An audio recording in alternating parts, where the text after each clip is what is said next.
नमस्कार दोस्तों, आपका स्वागत है यूट्यूब चैनल एसके टेक्नोलॉजी पर। तो सबसे पहले तो आप सभी को होली की बहुत सारी शुभकामनाएं, बहुत सारी बधाइयां। उम्मीद करते हैं आप सभी लोग अच्छे से होली मनाएंगे, सेफ मनाएंगे और सभी लोग खुशियां बांटेंगे एक दूसरे से। तो चलिए आज की वीडियो में क्या बात करेंगे, लाइन से शुरू करते हैं। देखो, सबसे पहले तो इस वीडियो में बेसिकली मेन मुद्दा ही बजट रहने वाला है। जो आप लोग के लिए स्कॉलरशिप का बजट जारी हुआ है वो जानना आप लोगों को था। मैंने आप लोगों को कल की वीडियो में पूछा था, बहुत लोगों को जानना है क्या कि जनरल कैटेगरी के लिए कितना बजट जारी किया है सरकार ने इस साल, मतलब 23-24 जिसमें हम अभी बात कर रहे हैं, जिसकी स्कॉलरशिप पेंडिंग पड़ी हुई है। तो जनरल के लिए कितना जारी हुआ है, ओबीसी के लिए कितना जारी हुआ है, एससी वाले छात्रों के लिए कितना है, एसटी वालों के लिए कितना है, माइनॉरिटी के लिए कितना है। तो इस वीडियो के अंदर आपको पूरा प्रॉपर डॉक्यूमेंट के साथ आपको दिखा दूंगा कि किसके लिए कितना बजट जारी किया गया, क्या पिछले साल से सर बढ़ाया गया या कम किया गया, वो भी आपको साथ में मैं एक एडिशनल इन्फॉर्मेशन भी दे दूंगा। तो वीडियो में पूरा आपको बजट क्लियर हो जाएगा कि कौन से वर्ग के लिए कितना करोड़ जो है कि पास किया गया सरकार के द्वारा, ताकि आपको एक आइडिया रहे कि कितने लोगों को मिलेगा, बढ़ के मिलेगा या कम मिलेगा, क्या मिलेगा। तो इस वीडियो में हम लोग यही चीजें डिस्कस करेंगे। तो फटाफट वीडियो को सभी लोग लाइक कर दीजिए। चैनल को सब्सक्राइब नहीं कर रखा है तो होली के से अच्छा दिन नहीं मिल सकता आपको सब्सक्राइब करने के लिए। चलिए फटाफट सब लोग सब्सक्राइब कर लीजिए। तो चलिए आपने सब्सक्राइब कर लिया, लाइन से बजट की बात करते हैं।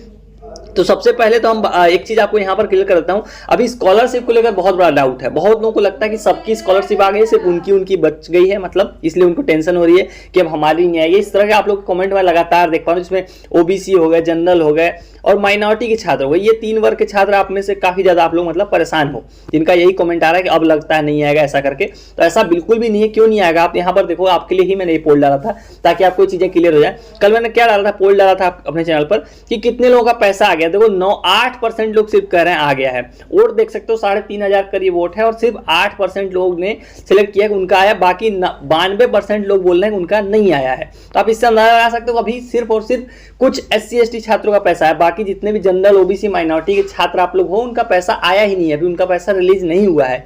तो ये बोलना कि नहीं आएगा ऐसा कुछ, ये कोई मतलब नहीं है। मतलब आप इसमें फालतू हताश परेशान मत हो, पैसा आएगा। 31 तारीख तक डेट है, 31 मार्च तक आप सबको नई डेट मालूम होगी समाज कल्याण से जो बताया गया है। तो 31 मार्च तक आएगा और आज तो मतलब ना के बराबर चांस है। यहीं पर मैं क्लियर कर दूं, इससे पहले आप सोचो तो आज नहीं आ सकता पैसा। आज बिल्कुल उम्मीद कम है कि आज पैसा भेजा जाएगा। तो कल से दोबारा से, कल से लेकर शनिवार तक में किसी भी दिन आपका पैसा आ सकता है। आखिरी दिनों में ज्यादा चांस होता है पैसा आने का।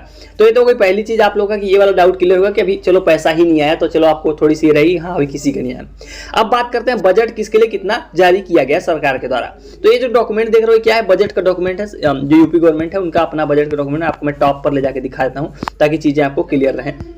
ये देखो, वित्त मंत्री श्री सुरेश कुमार खन्ना का 23-24 का बजट अनुमान। 23-24 मतलब जो सेशन चल रहा है, 23-24 का सेशन जो समाप्त होगा वो 31 मार्च को समाप्त हो जाएगा। तो 31 मार्च तक लागू होने वाला ये बजट का जो है कि डॉक्यूमेंट है, जो आपके सामने यहाँ पर देखिए लिखा भी है कि उन्होंने जो भाषण में बोला था वो वही है। तो इसमें जो है कि आपका यूपी स्कॉलरशिप के लिए क्या कितना दिया हुआ बजट, उस पर हम लोग चलिए आपको सीधा मैं ले चलता हूं ताकि आपको चीजें जो है कि आसानी से पता लग जाए कि आखिर में किसके लिए कितना बजट दिया गया है। तो हमारे यूपी स्कॉलरशिप के लिए बजट आपको मिल जाएगा 38वें नंबर पेज पर। तो यहाँ पर देखो आपको छात्रवृत्ति योजनाएं का सेक्शन दिखाई दे देगा, यहीं पर देखो लिखा हुआ है बजट। तो 23-24 में पिछड़ा वर्ग के लिए जो बजट है वो 9वीं 10वीं पूर्व दसम, देखो पूर्व दसम एवं दसमोत्तर यानी कि 9वीं 10वीं यानी हर वर्ग, मतलब हर क्लास के लिए। पिछड़ा वर्ग यानी ओबीसी के छात्रों के लिए जो बजट है वो है 2107 करोड़ रुपए। यहाँ देख लीजिए आप लोग, 2107 करोड़ रुपए बजट है ओबीसी के छात्रों के लिए, 9वीं 10वीं और साथ में सारे मतलब मिला के 9वीं 10वीं 11वीं 12वीं अंडर ग्रेजुएट पोस्ट ग्रेजुएट सभी का मिला के जो टोटल बजट है ओबीसी यानी अन्य पिछड़ा वर्ग के छात्रों के लिए वह है 2107 करोड़ रुपए। दूसरी बात करते हैं, दूसरा किसका, अनुसूचित जाति के जो छात्र हैं। देखो अनुसूचित जाति के छात्र छात्राओं को छात्रवृत्ति हेतु 962 करोड़ रुपए की व्यवस्था है। जितने अनुसूचित जाति के छात्र हैं उनके लिए कितना बजट है, उनके लिए 962 करोड़ रुपए। ये सिर्फ और सिर्फ अनुसूचित जाति की यहाँ पर बात हो रही है, यहाँ पर आप लोग सामने पढ़ भी सकते हो। तो अनुसूचित जाति के लिए 962 करोड़ रुपए।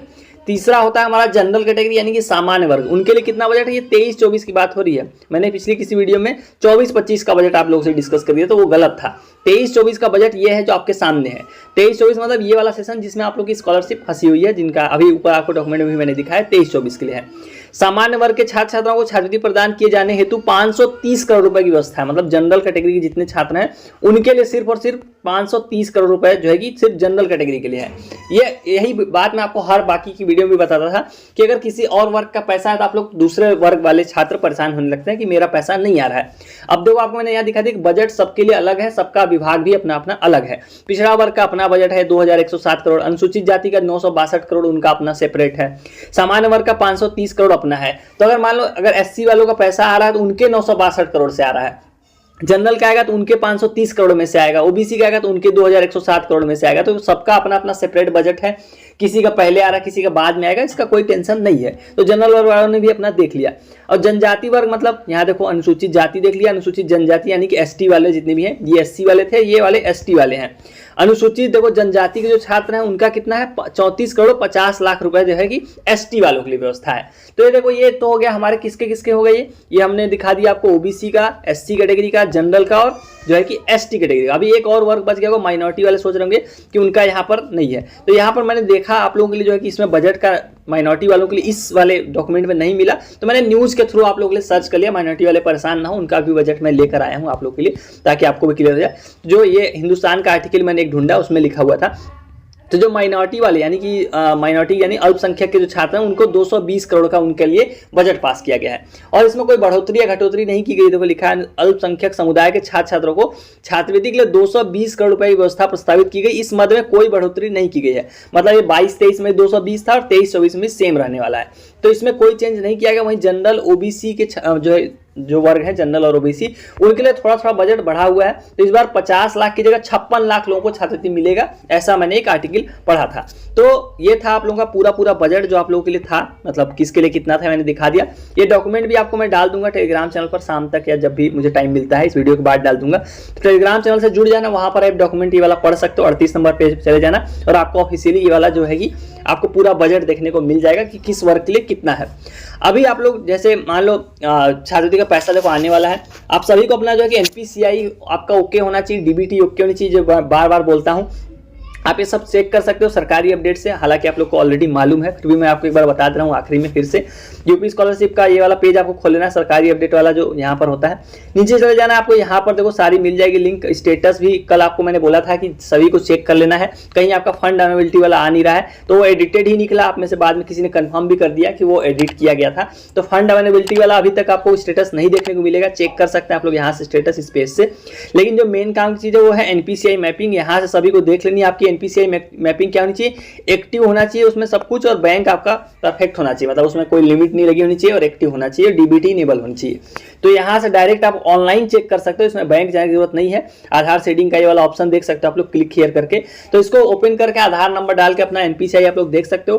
पीएफएमएस का सर्वर 1 अभी भी काम नहीं कर रहा है, उसी तरह का एरर आ रहा है। सर्वर 2 बैंक वाला मतलब काम कर रहा है कुछ लोगों के लिए, कुछ लोगों के लिए नहीं काम कर रहा है, इससे भी आप लोग ट्राई कर सकते हो। सो चलिएगा इस वाले वीडियो में इतना ही, उम्मीद करता हूं आपको वीडियो इन्फॉर्मेटिव लगी हो। तो जाते जाते सभी को एक बार फिर से होली की बहुत बड़ी शुभकामनाएं। Thank you for watching, stay tuned to SK technology.